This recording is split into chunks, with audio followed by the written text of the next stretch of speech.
Hi, this is Muho and Hello, I'm Didier. we are here in Mikage, which is part of Kobe. Yes. Maybe Didier, you can say a few words about yourself, Yes, who sure. you are, how you got to Japan, how Yeah. you came to Japan, what you're doing here. Yeah. Thank you, Muho, to come that you came into my clinic. My pleasure. And I came here 1.5 years ago. I'm a German physiotherapist, married to a Japanese wife, and so it happened that we decided to live in Japan with our 2 kids, and we opened this clinic, and it works out quite well. So I'm quite happy that more and more customers are coming here, basically international ones. So at first I thought my special fascia oil treatment, like my massage technique, is very special or unique, so that's why a lot of Japanese people may come. But it turned out that the ability to talk a bit English is a big plus here, and so a lot of foreigners like me coming to my clinic and are very happy to find someone to explain their issues, and it's easier to work together. So maybe during the interview you will hear some sounds. Those are trains that pass right over our heads. The clinic is close to a train station, which is also called Mikage, Hanshin Railway. It's maybe 5 minutes by foot. Yeah. And I did here 2 English workshops in the past. Yes. The next one is scheduled for June, I think. Saturday 15th. 15th. From 9:30 a.m. to 11:30 a.m. Everyone is very welcome to come. Please register. We have space for like 20 people or so. You can find it on the website CrossPhysio.jp, and everyone interested is very welcome, and I'm very happy that Muho agreed to do those workshops here.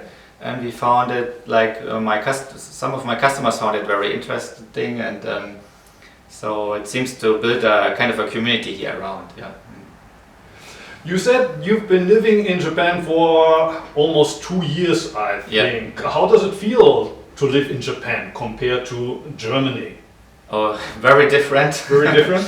Yeah, I mean, Germans and Japanese people have some similarities, Yes. but they're also very different. So when I came here, my kids went to the German school on Roko Island, like close by here. So I thought, okay, at the beginning here I wasn't that busy, and then I said, okay, let me do the PTA job there, which I was also used in Germany to do so. Yes. And I didn't know what I signed up for. It was a huge learning curve, like to work with like 70% Japanese parents and some other, like some internationals. Yes. But I mean, Germany is also quite international. Yes. But it's so different, like basically the culture, how you find agreements, or how you try to explain something. So it's a completely different approach, and my learning curve was very high. So through suffering, I learned my lessons. So. Yeah, I never did that job in Germany, so I only know the Japanese experience. But usually at the beginning of the year, where the next PTA responsible person has to be decided, all the Japanese will kind of look down on their feet. This is very international, I would say. But if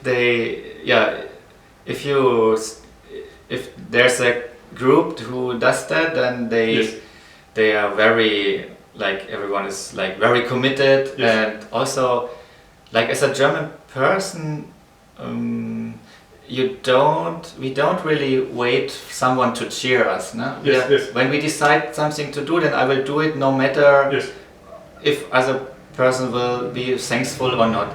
But my feeling was like, maybe this is not about Japanese but the international thing. I'm not sure about this, but like there's a lot, like a big need of being seen, and also that there's a certain thankfulness in the community, and this is also like spoken out loud. So, and I wasn't aware of that at the beginning, but I adapted to that slowly.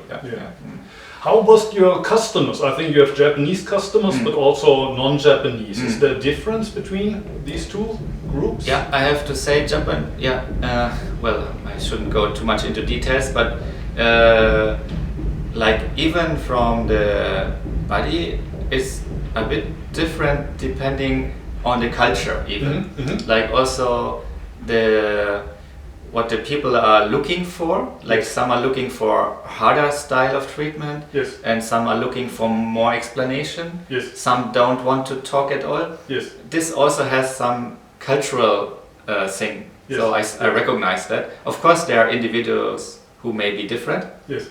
but basically there are some cultural differences. So some want to know exactly about their body. Some want to just fix me.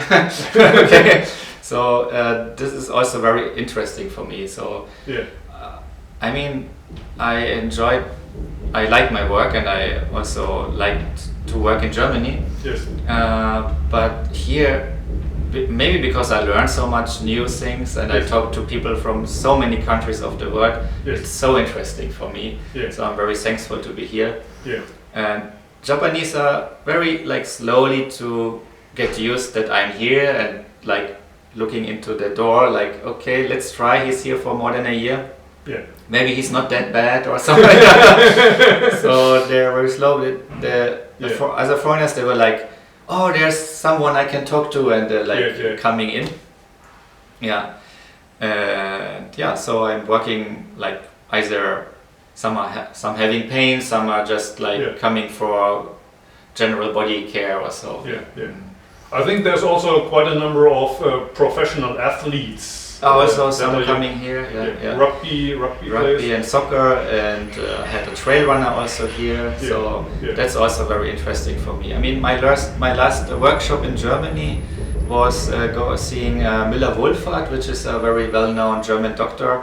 Yes. For the German soccer national team, also for Bayern München. Yes. So it was super expensive, but I'm so happy that I did it. So now working here with really professional athletes from the Premier League, that also helped me a lot. Yeah. And what I also do, I give Kung Fu and Tai Chi lessons. So I teach kids in the German school on Rokko Island in Kung Fu. Yes. Which I didn't expect coming to Japan, that I would teach here any kind of Budo. Yes. Yes. But the principal of the German school just asked me to do so. Yes. I mean, I like teaching, and I see the kids evolving, and so it's so nice to work with them. They're getting stronger, but also more focused, and I'm also still part of that little international community around the German school, which is also a nice thing. And for the parents, I teach Tai Chi. So interestingly, I have also Chinese customers there. So yeah, that's very interesting for me. So yeah, and that's what I do here. Yeah. Okay, let me check how much time we have. Talking about pain or... Yeah, that's one topic I would like to ask you questions about, but today we have only 2 more minutes. Another topic would be, how did you get into Kung Fu? Yeah, this was when I was quite young. I was super interested into Zen, in fact. Yes. So I was reading a lot of books, and then reading the books were at the end, the thing was okay, reading doesn't bring you to the point. Yes.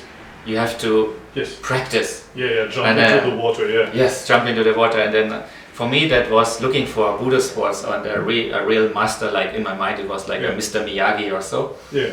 And so I could find such a person, which was quite hard, 1996 or 1993. Yeah. But there was just arriving a former monk from Thailand and offering Kung Fu lessons, and so I jumped into that. Yeah. If he would have offered judo, or I would have jumped into that, whatever, but I was looking for such a master. Yeah. And so he asked us to do at home 1 hour of meditation, so because he said that, I did that. Yeah. And then I did train every day, and all my life was focused on around that training. So I was I had to eat the right things, that I had enough energy for the next training. I had to relax the right way. So I recognized when I do Tai Chi after Kung Fu, I'm better off the next day. So of course I started to do Tai Chi, which also offered my Kung Fu master. And so it became a whole like circle thing. And then collecting more and more experiences. Then like after 10 years I did like an examination or so. But looking back, I mean, this is more than 10 years ago, I was just still like a child, like being 28 or so, and kind of finished the 10 years Kung Fu training or so. But I always continued, also had my own Kung Fu school in Germany for 6 years. You had your own school? Yeah. We had like 100 students, like half of them kids. Wow. But I always worked as a physio on the side at least. So I started to do Kung Fu basically because I was interested in Zen and mind, and like finding peace or finding a balance. Of also finding. Back then I didn't look for my true self, but nowadays I would say I was looking for true self. Something true. I see. Probably we're close to the 12-minute border, but maybe next time you can tell me a little bit more also about your connection to meditation and how to deal with pain, for example, during sitting. Okay. Thank you for having me. Thank you for watching. Thank you very much. Thank you for coming.